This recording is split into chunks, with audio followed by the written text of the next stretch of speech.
Hello दोस्तों, कैसे हैं आप सब। आज की हमारी कहानी है सातिर सास। अरे सुनो, रजत को फ़ोन करके कहना कि मेरे लिए दवाइयाँ लेते आए, दवाइयाँ आज ख़त्म हो जाएंगी। ममता जी अंदर कमरे में आती हुई बोली, अब तुम रजत को क्यों कह रही हो? बहू को बोलो ना, दवाई तो वो लेकर आएगी। कितनी बार कहा है कि मुझे बोलने से अच्छा है सीधा बहू को बोल दिया करो, पर पता नहीं क्यों टेक लेकर बैठी रहती हो मन में। सुभाष जी ने भी जवाब दिया, बहू को क्यों बोलूं, मेरा बेटा है, मैं तो उससे बोलूंगी। ममता जी तुनकते हुए बोली, तुम जानो और तुम्हारी लीला जाने, अच्छे से पता है कि सेवा बहू करती है तो बहू से बात क्यों नहीं करती हो। जब देखो बेटे को फ़ोन करती हो और फिर वो एक दो सुना ही देता है। सुभाष जी चिढ़ते हुए बोले, अरे उसके पास वक्त नहीं होता, जब देखो उसके लिए कुछ ना कुछ कहते रहते हो, पैसे तो वही कमा कर लाता है ना। ममता जी बेटे के पक्ष में बोली, हाँ माना कि कमा कर वो लाता है, लेकिन सेवा बहू ही करती है। तुम्हारे बेटे को तो ये तक नहीं पता कि तुम दवाइयाँ कौन कौन सी लेती हो, और फिर कह रही हो उसको फ़ोन करके बोल दो। अरे तुम उसको फ़ोन करती हो, फिर वो बहू से आकर लड़ता है कि वो घर में रहकर क्या करती है, जबकि बहू को तुम कुछ बोलती नहीं। तुम दोनों पति पत्नी में झगड़ा करवा देती हो। तुमसे तो एक बात कहो ना तो तुम 10 बातें सुनाते हो। तुमसे बोलना तो बेकार ही है, मैं खुद ही कर दूंगी अपने बेटे को फ़ोन। कहती हुई ममता जी जिस रफ्तार से कमरे में आई थी उसी रफ्तार से बाहर निकल गईं और जाकर अपने बेटे रजत को फ़ोन लगा दिया। रजत के फ़ोन उठाते ही उन्होंने बोलना शुरू किया, बेटा आज आते समय मेरी दवाई लेते आना, सिर्फ एक दिन की ही बची है। मम्मी मैं ऑफिस में बिजी हूँ, आप मुझे फ़ोन कर रही हो। अर्पिता भी तो वहीं है, उससे कह दीजिए। अब उससे क्या बोलूँ, वो तो कहीं बाहर गई है। तू तो आते समय मेरी दवाई लेते आना, तुझे पता है ना मैं एक दिन भी दवाई नहीं लेती हूँ तो मुझे समस्या होती है। ठीक है मम्मी, देखता हूँ, कहकर रजत ने फ़ोन रख दिया और सीधा फ़ोन लगाया अपनी पत्नी अर्पिता को। अर्पिता के फ़ोन उठाते ही रजत ने बोलना शुरू किया, यार कहाँ हो तुम, मम्मी की दवाई ख़त्म हो रही है, तुम उन्हें दवाई तो लाकर दे सकती हो, वह मुझे यहाँ ऑफिस में फ़ोन करके परेशान कर रही हैं। रजत मैं बाज़ार ही तो आई हूँ, अब जाहिर सी बात है दवाई भी लेकर ही जाऊँगी, ऊपर से मुझे उनकी रिपोर्ट भी कलेक्ट करनी है। मुझे क्या पता वो तुम्हें क्यों फ़ोन कर रही हैं, कहकर तो आई थी कि बाज़ार जा रही हूँ। यार तुम लोगों का मुझे समझ नहीं आता, मम्मी तुमसे कहती नहीं है या तुम काम करती नहीं हो, कुछ समझ नहीं आ रहा मुझे। उन्हें हर बात क्लियर बात कर निकला करो ना, कहकर रजत ने फ़ोन रख दिया। सुनकर अर्पिता का भी मूड खराब हो गया। आखिर ममता जी ऐसा करती ही क्यों हैं, उसे समझ नहीं आता।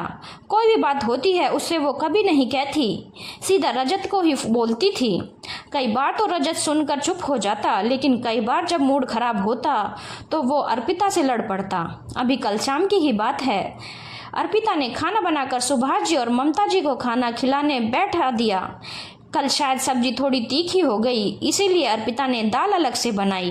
सुभाष जी ने तो खाना चुपचाप खा लिया, लेकिन ममता जी उस समय कुछ ना बोली। लेकिन जैसे ही रजत खाना खाने बैठा, ममता जी उसके पास बैठ गई और उससे बोली, आज सब्जी में मिर्च थोड़ी तेज हो गई, मुझे तो बिल्कुल भी अच्छी नहीं लगी, मुझसे तो खाना भी नहीं खाते बन रहा था, वो तो जैसे तैसे दाल में रोटी डुबो डुबो कर खाया है। आज तो मेरा पेट भी नहीं भरा, लगता है आज तो भूखे रहने की नौबत है। ये सुनकर रजत ने अर्पिता को बुलाया, अर्पिता तुम्हें पता है ना कि मसालेदार सब्जी मम्मी पापा से खाते नहीं बनती, फिर सब्जी इतनी तीखी कैसे कर दी। रजत वो गलती से सब्जी में मिर्च 2 बार गिर गई, इसलिए मैंने दाल बनाई है ताकि मम्मी जी पापा जी भी पेट भर के खाना खा लें। थोड़ा तो ध्यान देना चाहिए, अब तुम ही खाओ तुम्हारी यह सब्जी, मम्मी का तो पेट नहीं भरा, खुद का पेट भरने से मतलब होता है घर में बाकी लोग चाहे भूखे रह जाएं। रजत मैं मान तो रही हूँ ना कि मुझसे गलती हो गई, इसीलिए ही तो मैंने दाल बनाई थी, तो कोई एहसान नहीं किया था मुझ पर, तुम मम्मी पापा का बिल्कुल भी ध्यान नहीं रखती हो। कहते हुए रजत खाना खाते हुए उठ गया और इस तरह छोटी सी बात का तिल का ताड़ हो गया। उस दिन भी सुभाष जी ने रजत को बहुत समझाया था, रजत समझता तो सही, फिर थोड़े दिन में भूल जाता। खैर शाम को रजत घर आया तो ममता जी उसके लिए पानी का गिलास लेकर आई। अरे मम्मी आप पानी का गिलास लेकर आई हो, अर्पिता कहाँ है? वो तो अभी तक घर नहीं आई, पता नहीं कौन से बाजार गई है। ममता जी उसके पास बैठते हुए बोली। सुभाष जी ने कहा, अरे आप अभी आ जाएगी, कई बार रिपोर्ट नहीं तैयार होती है तो उसमें टाइम लग जाता है। जब मेरी उससे बात हुई थी तो वो रिपोर्ट लेने गई थी। राम ही जाने कौन सी रिपोर्ट लेने गई है, भला इतना टाइम लगता है क्या? फिर भी अब तक तो उसे आ जाना चाहिए था। आपने दोबारा फ़ोन लगाया उसे? रजत ने पूछा। नहीं, पर आ रही होगी अपनी सहेलियों के साथ झूलते झूलते। आते समय अपनी सहेलियों के साथ लग गई होगी बातें करने। देख ले बेटा, मैं कहाँ झूठ बोल रही हूँ, दवाई अभी तक नहीं आई मेरी, ममता जी ने कहा। रजत फोन लगाने ही लगा कि इतने में अर्पिता आ गई। उसे देखते ही रजत ने डांटना शुरू कर दिया। कहाँ थी तुम अब तक? सहेलियों के लिए टाइम है, घर के लिए नहीं। मम्मी की दवाई अभी तक नहीं आई। रजत पहले सुन तो लो, मम्मी की रिपोर्ट कलेक्ट करने में ही टाइम लग गया। सभी रिपोर्ट्स तैयार नहीं हुई थी। और कौन सी सहेलियों के साथ थी मैं बताऊं मुझे? अब अर्पिता ने अपनी आवाज़ थोड़ी ऊंची करते हुए कहा। आवाज़ नीचे करके बात करो। एक तो खुद बाहर घूम रही हो, घर की कोई जिम्मेदारी नहीं है और ऊपर से मुझे सुना रही हो। रजत, मैं अपनी जिम्मेदारी समझ कर ही गई थी। अब टाइम लग गया तो उसमें मैं क्या कर सकती हूँ? अर्पिता, अपनी जबान बंद करो, रजत गुस्से में बोला। बस करो रजत, उसने घर में कदम भी नहीं रखा और तुमने चिल्लाना शुरू कर दिया। उस पर चिल्लाने से अच्छा है कि तुम्हारी मम्मी की रिपोर्ट्स और दवाइयाँ तुम खुद लेकर आते। हर चीज़ में वक्त लगता है, सुभाष जी ने कहा। तो अर्पिता रिपोर्ट्स और दवाइयाँ वहीं रखकर अपने कमरे में चली गई।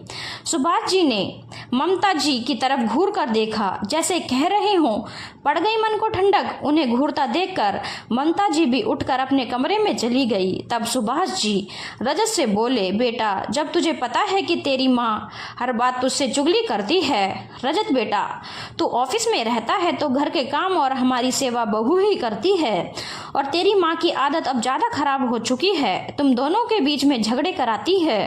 तो थोड़ा संयम भी रखा कर, बिना सच जाने छोटी छोटी बातों को लेकर बहू से लड़ पड़ता है। ऐसे तो बेटा तुम लोग कैसे खुश रहोगे? पर पापा, मैं भी क्या करूं? मम्मी सीधे मुझसे बोलती है तो मुझे भी लगता है कि अर्पिता कुछ नहीं करती। रजत ने अपनी बात कही। बेटा, एकदम से रिएक्ट क्यों करते हो?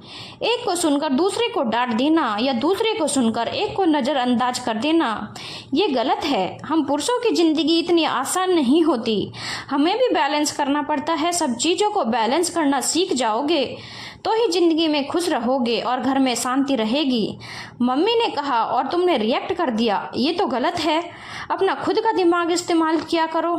सॉरी पापा, आगे से ध्यान रखूंगा, कहकर रजत अपने कमरे में चला गया और अर्पिता से माफ़ी मांगी। अब ममता जी भी कोई भी बात कहती तो रजत पहले रिएक्ट करने की जगह पहले बातों को समझता, उसके बाद ही बोलता, और इस कारण अब उसमें और अर्पिता में झगड़े कम हो चुके थे। धन्यवाद दोस्तों। अगर आपको कहानी अच्छी लगी हो तो चैनल को लाइक, शेयर और सब्सक्राइब करना ना भूलें।